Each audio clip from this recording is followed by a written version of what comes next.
வைகோவின் பேச்சு சுயமரியாதை. அதாவது பொதுக்குழு கூட்டம் விஜய் பேசினார் நேற்று. வைகோ பேசுகிறாரு, அதாவது அரசியல் அனுபவம் இல்லாதவரான் விஜய். சுயமரியாதைன்னு தெரியாதான் விஜய்க்கு. நான் கேட்குறேன், வைகோவுக்கு சுயமரியாதை என்றால் என்ன? ஆங்கிலத்தில் அவர் நல்லா ஆங்கிலம் தெரிஞ்சவர் வைகோ. மேனஸ்ட் மேன், ஹானஸ்ட் மேன், புரியுங்களா? இதெல்லாம் வார்த்தை உண்டு. மேனஸ்ட் man, honest man, perfect man, நல்லா ஆங்கிலம் தெரியும். சுயமரியாதை பற்றி இவருக்கு பேச என்ன தகுதி இருக்குது? திமுகவில் இருந்து பிரிஞ்சார். ஒரு பழைய அரசியல்வாதி, நல்ல இங்கிலீஷ் நாலேஜ் உள்ளவர். ராமாயணம், மகாபாரதம் போன்ற கதைகள்லாம் தெரியும் அவருக்கு. இப்பேற்பட்டவர் ஒரு 5 வருஷம் டிஎம்கேட கூட்டணியில் இருப்பார். கலைஞரை புகழ்ந்து பேசுவார். அடுத்தது ஜெயலலிதா அம்மாவுக்கு கூட்டணிக்கு வந்துடுறார். ஜெயலலிதா அம்மாவை புகழ்ந்து பேசுவார். இவருக்கு என்ன சுயமரியாதை? முதல்ல நீ ஜெயலலிதாவை திட்டுற, அப்புறம் ஒன்று கலைஞரை புகழ்த்தி பேசுகிற. மாற்றி பாத்தி பேசும் உனக்கு சுயமரியாதை பற்றி என்ன தெரியும்?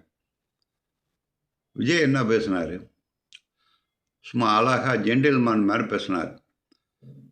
ஏதோ ஒரு அசிங்கமான வார்த்தையை கூட பொதுக்குழு கூட்டத்தில் ஸ்டாலினை பற்றி பேசவே இல்லை விஜய். இவர் இவ்வளோ பெரிய அரசியல்வாதி. யார்? வைகோ சொல்கிறான். நாயுடு, அவர் நாயுடுகளுக்கு மட்டும் சப்போர்ட் பண்ணி பேசுவார். மிகப்பெரிய அரசியல்வாதி. என்ன விஜய் தப்பாக பேசிட்டாரு ஸ்டாலினை பற்றி? முதல்ல அங்கிள்னு சொன்னார். அங்கிள்னு சொன்னால் மாமான்னு உறவு முறையில் சொன்னார். அது அவருக்கு பிடிக்கலை.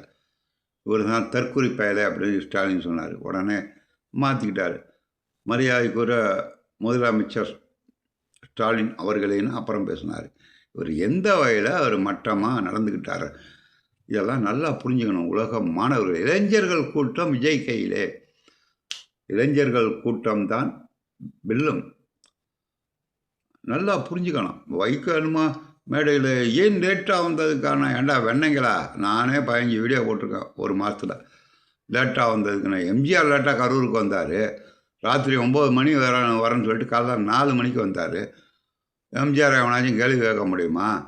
மக்கள் அசையக்கூட இல்லை. அந்த இடத்துல அவ்வளோ கூட்டம் நடந்தார். பார்க்கணுங்கிற வெறி எம்ஜிஆரை. நல் எண்ணங்களும் நல் செயல்களும் படைத்தவர் எம்ஜிஆர்.